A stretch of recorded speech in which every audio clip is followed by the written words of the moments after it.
Welcome to Kumari தென்றல். இன்றைக்கி நம்ம கிச்சனில் மஷ்ரூம் பெப்பர் மசாலா எப்படி ரெடி பண்ணுறதுன்னு பார்க்க போகிறோம்.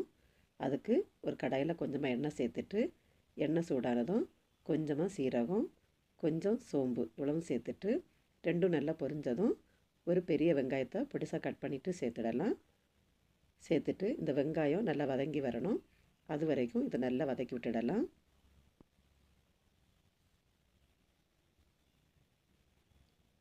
வெங்காயம் இந்த அளவுக்கு நல்லா பொன்னிறமாக வதங்கி வரணும். அது வரைக்கும் இதை நல்லா வதக்கி எடுத்துடலாம்.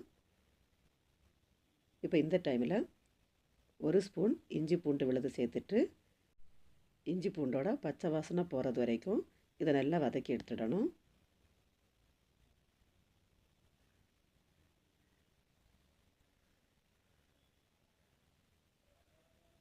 இஞ்சி பூண்டோட பச்சை வாசனை நல்லா போனதுக்கு அப்புறமா 2 மீடியம் சைஸ் தக்காளியாக பொடிசாக கட் பண்ணிவிட்டு சேர்த்துட்டு, இதுக்கு தேவையான அளவு உப்பையும் இதில் சேர்த்துடலாம். சேர்த்துட்டு இதை நல்லா வதக்கி விட்டுடலாம். தக்காளி நல்லா வதங்கி வரணும்.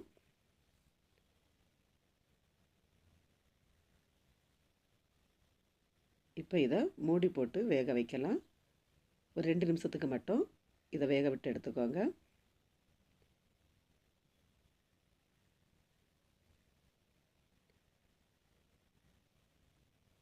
இப்போ தக்காளி நல்லாவே வந்துட்டுருக்குது. இந்த டைமில் நம்ம மசாலா சேர்த்துடலாம். மசாலா 1/4 டீஸ்பூன் மஞ்சள் தூள், அப்புறமா 1 ஸ்பூன் மிளகாய்த்தூள், 1/2 ஸ்பூன் மல்லித்தூள், அப்புறமா கொஞ்சமாக கரம் மசாலா இவ்வளவும் சேர்த்துட்டு இது ஒரு வாட்டி நல்லா கலந்து விட்டுக்கோங்க.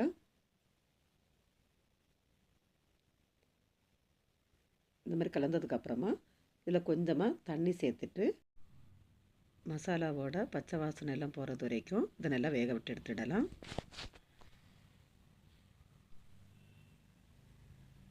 இப்போ இதை மூடி போட்டு ஒரு 2 நிமிஷத்துக்கு மட்டும் நல்லா இதை வேக விட்டு எடுத்துடலாம்.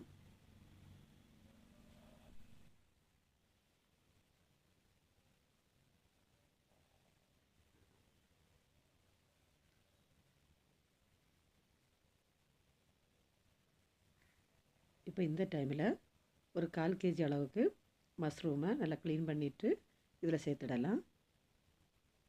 சேர்த்துட்டு இது ஒரு வாட்டி நல்லா கலந்து விட்டுக்கோங்க.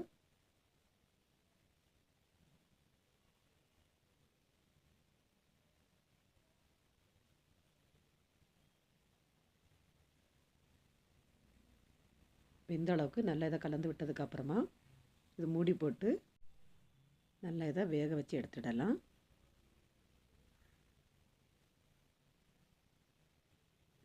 மஷ்ரூம் வேகிறதுக்கு ரொம்ப டைம் எதுவும் எடுக்காது, சீக்கிரமாகவே நமக்கு வெந்து வந்துடும். இப்போ இந்த டைமில் கொஞ்சமாக மிளகுத்தூளும் பொடிசாக கட் பண்ண மல்லி இலையும் தூவிட்டு நல்லா இதை ஒரு வாட்டி கலந்து விட்டுக்கோங்க.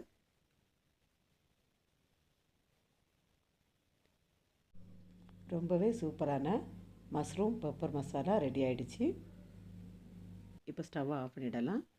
நீங்களும் இதே மாதிரி ட்ரை பண்ணி பார்த்து எப்படி இருந்துச்சுன்னு கமெண்ட்டில் சொல்லுங்கள். மீண்டும் இன்னொரு ரெசிபியோடு உங்களை சந்திக்கிறேன்.